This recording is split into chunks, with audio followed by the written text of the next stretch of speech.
Les messages qui ont été envoyés, c'est que si vous voulez faire du business au Japon,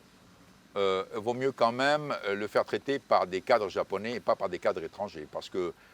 si vous tombez victime de la moindre conspiration à l'intérieur de l'entreprise, vous êtes cuit. Si vous êtes français, donc mon exemple devrait être suffisant. Mais même sur d'autres nationalités, je pense que les Japonais ont montré qu'il n'y avait pas de véritable justice au Japon, que la justice était là au service des intérêts du Japon. Et les intérêts du Japon,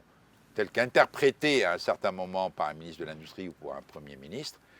alors que vous savez très bien, l'intérêt du Japon, ce n'était pas la destruction de Nissan. Or, malheureusement, ils ont abouti à ça. Ils ont détruit Nissan. La situation dans laquelle se trouve aujourd'hui Nissan, elle est due à la destruction de l'Alliance, au fait que cette confiance qui existait entre Renault, Nissan et Mitsubishi, qui était à la base de l'essor de ces trois entreprises, de leur croissance et de leur profitabilité, a été détruite en 2018. Et ça va être très très difficile de la reconstituer. Donc, si vous êtes un cadre japonais, une entreprise japonaise, vous allez vous méfier, une entreprise étrangère, si vous êtes un cadre étranger ou une entreprise étrangère travaillant au Japon, vous allez être très très méfiant, ce qui est tout à fait compréhensible. Mais le message qui est envoyé, le danger, c'est que si vous laissez la justice commencer à interférer dans des affaires qui sont des affaires d'entreprises privées,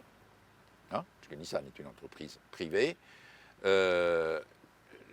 le principe même de l'entreprise est mis en cause et le principe de la prospérité d'une entreprise est aussi en danger. Or, ce qui s'est passé objectivement au Japon, c'est qu'au lieu de se débarrasser de moi par des moyens normaux, vote des actionnaires, intervention au niveau du conseil d'administration, qui d'ailleurs a été reproché par le Premier ministre japonais à l'ensemble des gens qui ont fait partie de ce complot, en disant « mais pourquoi on n'a pas traité ça au niveau du conseil d'administration de Nissan ?» Quand vous laissez la justice commencer à rentrer dans ce processus, vous êtes très mal parti. Bon, alors,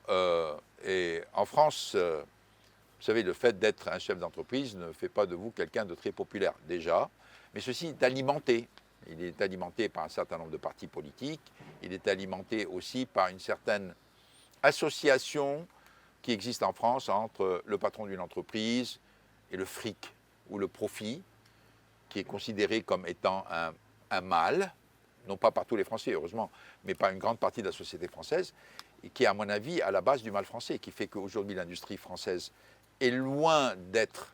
au niveau de son potentiel, non pas parce qu'il manque des talents, non pas parce qu'il manque de la créativité ou de l'imagination ou de la technologie, la France a tout ce qu'il faut,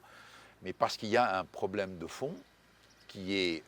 celui de la relation de la société avec le profit et la relation de la société avec